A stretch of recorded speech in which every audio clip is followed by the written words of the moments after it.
ప్రపంచవ్యాప్తంగా 59 కోట్ల మంది, మన దేశంలో 9 కోట్ల మంది మధుమేహంతో బాధపడుతున్నారని ప్రపంచ ఆరోగ్య సంస్థ వెల్లడించింది. ప్రతి 7గురిలో ఒకరు డయాబెటిస్ తో బాధపడుతున్నారు. భవిష్యత్తులో ప్రతి 7గురిలో 4 అయ్యే అంచనా. డయాబెటిస్ మీద పూర్తి అవగాహన అందించి డయాబెటిస్ నుంచి తెలుగు ప్రజలను కాపాడే ప్రయత్నం చేస్తోంది సుమన్ టీవీ. నమస్తే, నేను మీ హరిత. డయాబెటీస్ ఉన్న వాళ్లకు లంగ్స్లో ప్రాబ్లం ఉంటే ప్రమాదకరమా? వాళ్ళు ఎలాంటి కేర్ తీసుకోవాలి? అసలు లంగ్ క్యాన్సర్ రావడానికి కారణాలేంటి తెలుసుకుందాం. స్టూడియోలో ఉన్నారు కన్సల్టెంట్ పల్మనాలజిస్ట్ డాక్టర్ అపూర్వ గారు. డాక్టర్ గారు నమస్తే అండి. నమస్కారం. డయాబెటీస్ ఉన్న వాళ్ళకు లంగ్స్లో ప్రాబ్లం వచ్చే అవకాశం ఉంటుందా? వెరీ నైస్ క్వశ్చన్ అండి. యూజువలీ డయాబెటీస్ ఉన్న వాళ్ళ గురించి మనం హార్ట్ డిసీజెస్ ఎక్కువగా మాట్లాడతాము. లంగ్ డిసీజెస్ అనేవి చాలామంది పట్టించుకోరు. సో డయాబెటీస్ ఉన్న వాళ్ళకి కూడా లంగ్ ప్రాబ్లమ్స్ ఉంటాయి. తరచుగా ఏంటంటే diabetes is a comorbidity. So దాంతోపాటు lung problems, heart problems, kidney problems అనేవి సైలెంట్గా వస్తాయి. సో డయాబెటీస్ ఉన్న వాళ్ళల్లో lung diseases like asthma, COPD కానివ్వండి, ఇవి లైక్ ట్యూబర్క్లోసిస్, ఇవి ఎక్కువగా వచ్చే ఛాన్స్ ఉంటుంది. ఎందుకు అంటే మామూలుగానే షుగర్ ఉన్న వాళ్ళకి బాడీ సహన శక్తి అనేది తక్కువగా ఉంటుంది, ఇమ్యూనిటీ. సో ఇమ్యూనిటీ తక్కువ ఉన్న వాళ్ళు ఫ్రీక్వెంట్గా ఇన్ఫెక్ట్ అయ్యే ఛాన్స్ ఉంటుంది.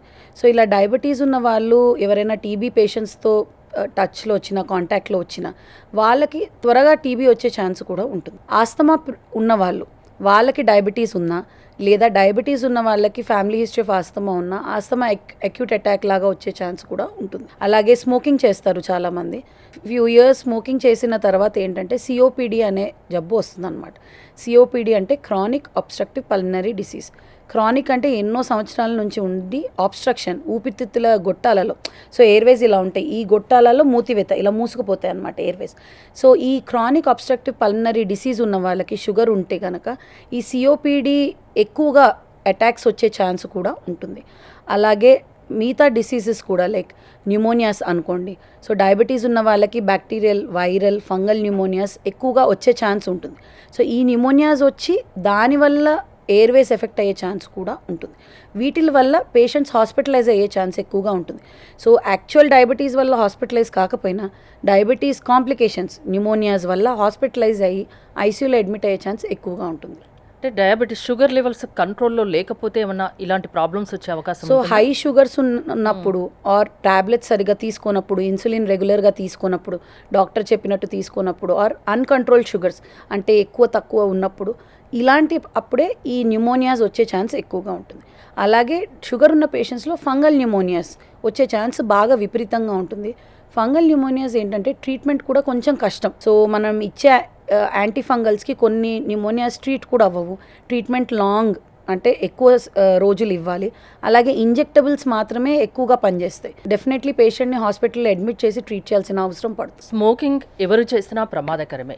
డయాబెటీస్ పేషెంట్ చేయడం వల్ల ఇంకా ప్రమాదకరంగా మారే అవకాశం ఉంటుందా? సో డయాబెటీస్ పేషెంట్స్లో స్మోకింగ్ చేస్తే లంగ్ డిసీజెస్ అనేవి ఎక్కువగా ఎగ్జాజర్బేట్ అవుతాయి. సో లోపల ఎయిర్వేస్లో వాపు వచ్చి దానివల్ల ఊపిరి తీసుకోలేకపోవడము, దానివల్ల మనం పేషెంట్ని ఐసీయూ వరకు వెళ్ళే ఛాన్స్ ఉంటుందన్నమాట. సో స్మోకింగ్ అనేది డెఫినెట్లీ ఎవరైనా స్టాప్ చేయాలి. షుగర్ ఉంటే మాత్రం డెఫినెట్గా ఇమీడియట్లీ స్టాప్ చేయాలి. డయాబెటీస్ ఉన్న వాళ్ళు లంగ్స్కి సంబంధించి ఎలాంటి సిమ్టమ్స్ కనిపిస్తే చాలా కేర్ఫుల్గా ఉండాలి, వెంటనే డాక్టర్ దగ్గరికి వెళ్ళాలి? సో డయాబెటీస్ ఉన్న వాళ్ళు యూజువలీ కాఫ్ ఉంది, దగ్గు, జలుబు అండ్ కాఫ్తో పాటు తెమడ ఉంది ఫర్ మోర్ దెన్ 2 weeks అనుకోండి, డెఫినెట్లీ మనం దిస్ ఇస్ సంథింగ్ మనం వెళ్ళి చూపించుకోవాలి. అలాగే తెమడ కలర్ని బట్టి కూడా ఉంటుంది. తెమడ కొంచెం ఎల్లోగా ఉన్నా, గ్రీనిష్గా ఉన్నా, లేదా జ్వరం వచ్చినా, అది దమ్ము, ఆయాసం ఉన్నా వెంటనే మనం పల్మనాలజిస్ట్ దగ్గరికి వెళ్ళి చూపించుకోవాలి. ఎందుకంటే మామూలు పర్సన్స్లో ఎవరికైతే షుగర్ లేదో వాళ్ళకి మనము దగ్గు జలుబు వస్తే ఓపీ బేసిస్లో ట్రీట్మెంట్ చేయొచ్చు. కానీ షుగర్ ఉన్న పేషెంట్స్కి ఈ దగ్గు జలుబు వల్ల నిమ్ములాగా మారే ఛాన్స్ ఎక్కువగా ఉంటుంది. సో వెంటనే ఇమీడియట్గా దాన్ని రికగ్నైజ్ చేసి ట్రీట్ చేసుకుంటే హాస్పిటలైజేషన్ వరకు వెళ్లకుండా మనం కాపాడొచ్చు. అంటే ప్రాణాలకే ముప్పు వాటిల్లే అవకాశం ఎప్పుడైనా ఉంటుందా? ఏదన్నా సింప్టమ్స్ కనిపిస్తాయా? సో దమ్ము, ఆయాసం వచ్చి విపరీతంగా ఊపిరి తీసుకోలేని పరిస్థితి ఉంది, లేదా లోపల నుంచి పిల్లి కూతలు వస్తున్నాయి, ఆక్సిజన్ సాచురేషన్ పడిపోయింది, లేదా మన తెమడలో రక్తం పడుతున్నది అనుకోండి, ఇవన్నీ symptoms, dangerous symptoms. So definitely ఇవి ప్రాణానికి డేంజరస్ అనమాట. ఇవి అనుకుంటే వెంటనే ఇమీడియట్గా మనం హాస్పిటల్కి వెళ్ళాలి. ఎలాంటి కేర్ తీసుకోవాలి లంగ్స్ విషయంలో డయాబెటీస్ పేషెంట్స్? సో షుగర్ ఉన్న పేషెంట్స్ ఫస్ట్ అండ్ ఫార్మోస్ట్ వాళ్ళకి లంగ్ ఇష్యూస్ ఏమన్నా ఉంటే కనుక అది మనం డయాగ్నోస్ చేసుకోవాలి. సో ఆస్తమా, సిఓపిడి, ట్యూబర్క్లోసిస్ లాంటి ఇన్ఫెక్షన్స్ లేదా ఇంకేమైనా వైరల్ ఇన్ఫెక్షన్స్ ఉంటే ఫస్ట్ అండ్ ఫార్మోస్ట్ డయాగ్నోస్ చేసి దానికి ప్రాపర్ ట్రీట్మెంట్ అనేది తీసుకోవాలి. అదే ఇవన్నీ ఏమి లేవనుకోండి, మన లంగ్ హెల్త్ అనేది జాగ్రత్తగా చూసుకోవాలి. దుమ్ము ధూళి నుంచి దూరంగా ఉండడం, చల్ల గాలి నుంచి దూరంగా ఉండడం, రెగ్యులర్ ఎక్సర్సైజ్ చేయడం. So exercise will keep our lungs healthy. So ఫ్రీక్వెంట్గా 5 days a week at least minimum exercise చేయడం, యోగా చేయడము, ప్రాణాయామం చేయడం. సో వీటి వల్ల ఏంటంటే మన లంగ్ హెల్త్ అనేది ఇంప్రూవ్ అవుతుంది. సో మనం యూజువలీ మేము మా పేషెంట్స్కి ఎవరికైతే అడ్మిట్ అయ్యి డిశ్చార్జ్ అవుతారో, నిమ్ము ఉన్న పేషెంట్స్కి కానివ్వండి, ఇతర పేషెంట్స్కి మేము స్పైరోమీటర్ అనేది ఒకటి ఇస్తాం. 3 balls ఉంటాయి, దాన్ని ఊదాలన్నమాట. గాలి పీల్చుకోవాలి, లోపలికి ఊదాలి. That's a form of lung exercise. So మనం చేసే ప్రాణాయామం కూడా అంతే. So it's a form of lung exercise. లోపలికి పీల్చుకొని వదులుతుంటాం. దానివల్ల మన లంగ్ కెపాసిటీ అనేది మెల్లగా ఇంప్రూవ్ చేసుకోవచ్చు. అంటే diabetes patients they can keep their lung health good. ఇంకోటి, ఈ మధ్య కాలంలో లంగ్ క్యాన్సర్ గురించి ఎక్కువగా వింటున్నాం, ఎక్కువగా పెరిగిపోతుంది అనిపిస్తోంది. ఎందుకండి ప్రాబ్లం పెరగడానికి కారణాలేంటి, క్యాన్సర్ రావడానికి కారణాలేంటి లంగ్ క్యాన్సర్? సో ఇంతకుముందు ఏంటంటే మన దగ్గర డయాగ్నోస్టిక్ టెస్ట్ అవైలబుల్ లేవు. వీ నెవర్ న్యూ, అంటే పేషెంట్ చనిపోయినప్పుడు మనకి తెలియదు ఎందుకు చనిపోతున్నారో దేనివల్ల. So diagnosis of lung cancer was very less. Now ఎందుకంటే సిటీ స్కాన్స్ వచ్చాయి, పెట్ సిటీ మెషిన్స్ వచ్చాయి, బయాప్సీ చేయగలుగుతున్నాం మనం. దీనివల్ల మనకి లంగ్ క్యాన్సర్ ప్రివిలెన్స్ అనేది పెరిగింది. So early diagnosis is the key అన్నమాట. సో ఈ మధ్య కాలంలో టెస్ట్లు ఉండడం వల్ల మనం ఎర్లీగా డయాగ్నోస్ చేయగలుగుతున్నాం. సో ఎనీ పేషెంట్స్, ఇప్పుడు ఎవరికైతే దగ్గులో రక్తం పడుతున్నది లేదా వెయిట్ లాస్ ఉంది, ఆకలి వేయడం లేదు, సో ఈ సిమ్టమ్స్ కనిపిస్తే, ఈ లక్షణాలు కనిపిస్తే మనం యూజువలీ క్యాన్సర్ సస్పెక్ట్ చేస్తాం. ఇలాంటి పేషెంట్స్ వెంటనే డాక్టర్ దగ్గరికి వెళ్తే, పల్మనాలజిస్ట్ దగ్గరికి వెళ్తే యూజువలీ మనం టెస్టింగ్ చేస్తాం. సో సిటీ స్కాన్ చేస్తాము, ఛాతీ సిటీ స్కాన్ చేసి ఎక్కడ క్యాన్సర్ ఉంది అనేది మనకి సిటీ స్కాన్లో తెలుస్తుంది. కానీ క్యాన్సర్లో కూడా చాలా రకాలు. సో ఎలాంటి క్యాన్సర్ ఉంది అనేది తెలుసుకోవాలి, ఎందుకంటే ఒక్కొక్క క్యాన్సర్కి ఒక్కొక్క ట్రీట్మెంట్.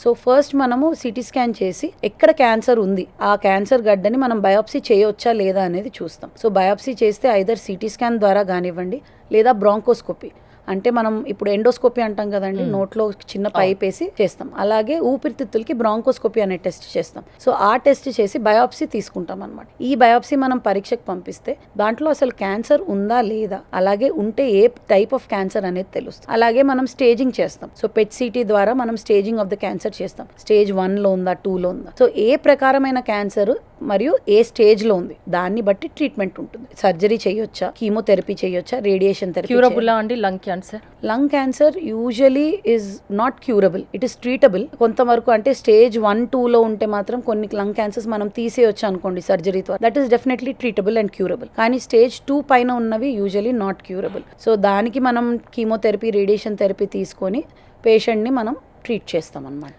మీ ఎక్స్పీరియన్స్లో లంగ్ క్యాన్సర్ రావడానికి ఎలాంటి కారణాలు ఎక్కువగా చూశారు? So lung cancer first and foremost cause smoking అండి. సో చాలా క్రానిక్ స్మోకర్స్ ఉంటారు అండ్ టొబాకో, తంబాకు, గుట్కా ఇవి తినేవాళ్ళు. సో వీళ్ళల్లో ఏంటంటే దీనివల్ల దాంట్లో ఉన్న పదార్థాల వల్ల దోస్ ఆర్ కార్సినోజెన్స్. సో దానివల్ల క్యాన్సర్ వస్తుంది కామన్గా. అలాగే ఇప్పుడు బీడీలు, సిగరెట్లు ఇవన్నీ వీటి వల్ల వస్తుంది. తర్వాత ఆడవాళ్ళల్లో కూడా ఇవి తింటారు, దానివల్ల కూడా క్యాన్సర్ వచ్చే ఛాన్స్ ఉంటుందన్నమాట. అంటే గుట్కా వల్ల అండ్ స్మోకింగ్ వల్ల లంగ్ క్యాన్సర్ రావచ్చు. అవును. ఎలాంటి సిమ్టమ్స్, అంటే దీనికి ఇంకేమన్నా ప్రత్యేక సిమ్టమ్స్ ఏమైనా కనిపిస్తాయా? ఎప్పుడు డాక్టర్ దగ్గరికి వెళ్ళాలి ఇలాంటి డాక్టర్ దగ్గర? లంగ్ క్యాన్సర్ సిమ్టమ్స్ ఏంటి అంటే దగ్గు రావడం, ఎక్కువగా క్రానిక్ దగ్గు ఉంటుందన్నమాట. నెలల తరబడి దగ్గులో రక్తం పడడం. సో దగ్గులో రక్తం పడితే మనం ట్యూబర్క్లోసిస్ కూడా సస్పెక్ట్ చేయాలి.